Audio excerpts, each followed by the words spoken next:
When the rains start coming down from the sky around here, that usually occurs in the winter months, up here on the mountain tops, hits it and starts to drag a little bit of that sediment, a little bit of dirt and rocks and gravel all the way down the hill. Then it swishes down into the valleys, makes its way slowly until it's down in the sea. Sometimes too, penetrates the rock, goes right into it, and follows the groundwater route, where it's just going underground, finding its own level. Occasionally going all the way down deep and filling up them aquifers.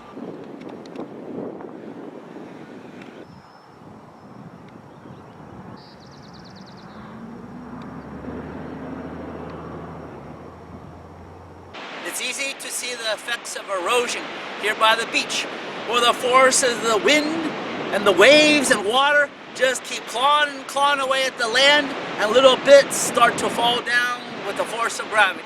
Along these eroded banks and roadway here, you can also see down below where we tried to slow down the process of erosion and put all sorts of pieces of old concrete laying down here, so when the waves batter the slope and the land, it doesn't tear at it at such a quick pace.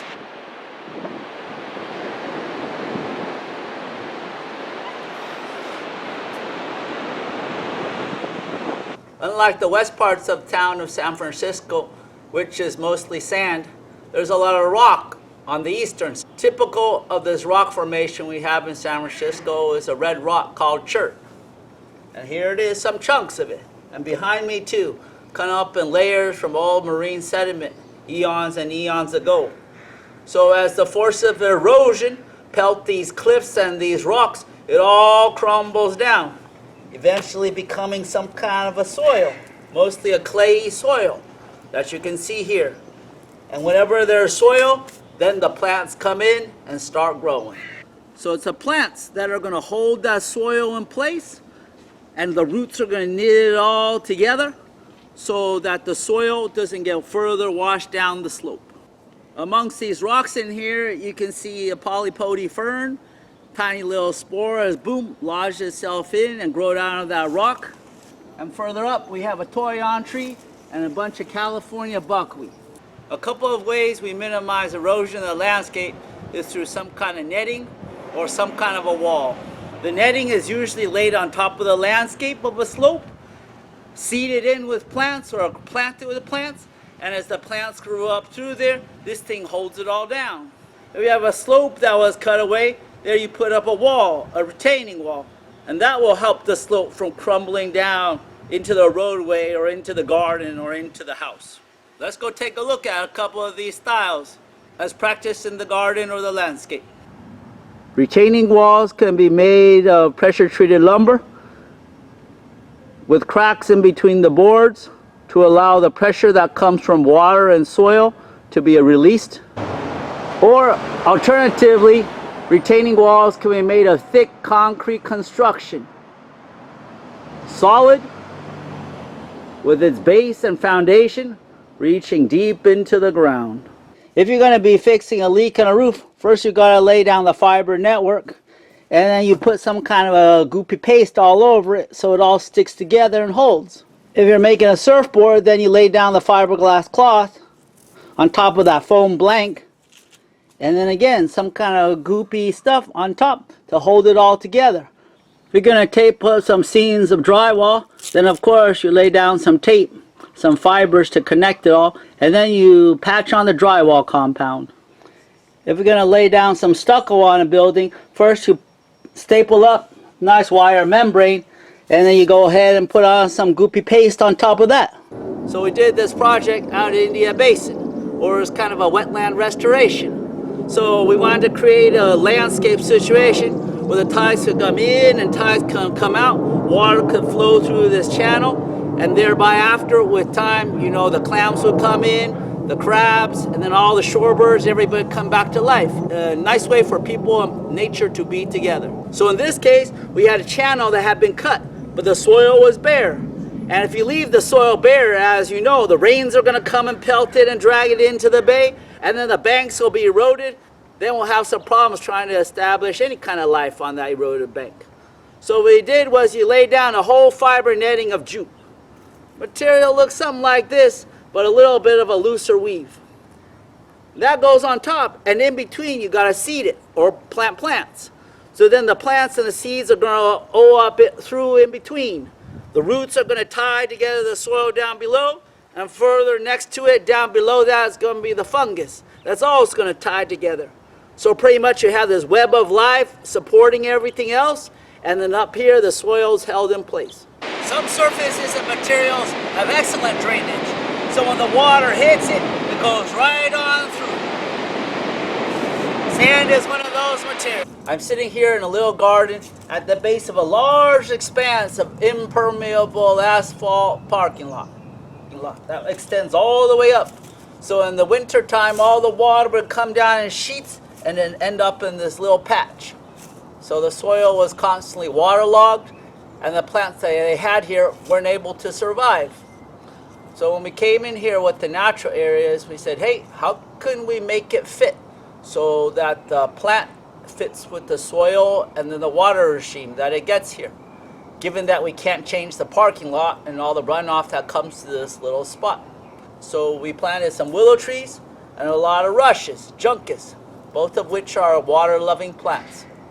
So over 10 years, over 15 years, over 20 years, they've done well and adapted to the site. So these are plants that don't mind this kind of soils, because in nature where they live is right along that creek and riverbed anyways. So this is their habitat. There are some plants that you're going to have in your garden that don't like those kind of wet, waterlogged soils. Bulbs come to mind. They always like that nice, good drainage so the bulbs don't rot. And another cactus too, which evolved in a lot of places in sandy, well-drained places, don't like to have their roots sitting all goopy wet all the time. Even in the case of oak tree, like a coast live oak around here, they like to have occasionally their roots dry out a little bit during the summertime, because that's what they've been used to for a millennium. So if you have that kind of a situation, you're going to have to modify your garden and the soil accordingly in order to enable this other group of plants to survive well. What you're looking at here is a catch basin. The whole parking lot drains and it falls down into here before it goes down into the sewer system. And there's a catch basin so that if there's dirt, there's leaves and everything else, it doesn't all come through and clog that little open. So my question to you then is, if this stuff isn't periodically cleaned out and maintained, what will happen to the parking lot? That's the gunk. Ooh, it smells. When water hits different materials and different surfaces, it doesn't always penetrate at the same rate. Some surfaces, like asphalt and concrete, the water hits it and hardly goes in at all. And then it just sits there. If there's a slope, then the water runs off in that direction. And all that water coming off of a surface that was impermeable can then cause a lot of damage wherever it's going. It can cut under roads, it can make huge gullies, it could flood an area, get into people's houses, landscaping, and everything else. So in order to alleviate this problem that water causes, oftentimes in the landscape, we'll make channels, whether above ground or below ground, that enables us to channel the water in the appropriate way. Let me show you a little stretch right here, what I'm talking about. There's some channels. There's the roadway of asphalt. The engineers have been hard at work, making sure that the slope and the grade channels the water effectively, so that water doesn't get on our roadways, cause us to hydroplane, and have accidents. If you're walking by this garden space here, you might be like, what is that thing? Why does it look so strange? Well, this is one of the features that they call a rain garden. The city has been actively growing them, creating them all over town. Plants are not just good for holding the soil. The whole interface, this living interface of soil along with plants, roots, and fungus is also useful as a filter. In this instance, we're again mimicking nature, trying to see how she diverts her flow of water and stores it, and we're trying to do the same, but in an urban environment. So you might also call this rain garden kind of a seasonal mini swamp, or you might think of it as a temporary urban vernal pool of a ditch. So the water from the whole street and the asphalt comes rushing down, rather than go Rather than going straight into sewers, it hangs out here temporarily in this little garden. The water comes in through this curb cuts right down in here, sinks down in. A good way to find out the drainage in your garden is to go ahead and dig a hole.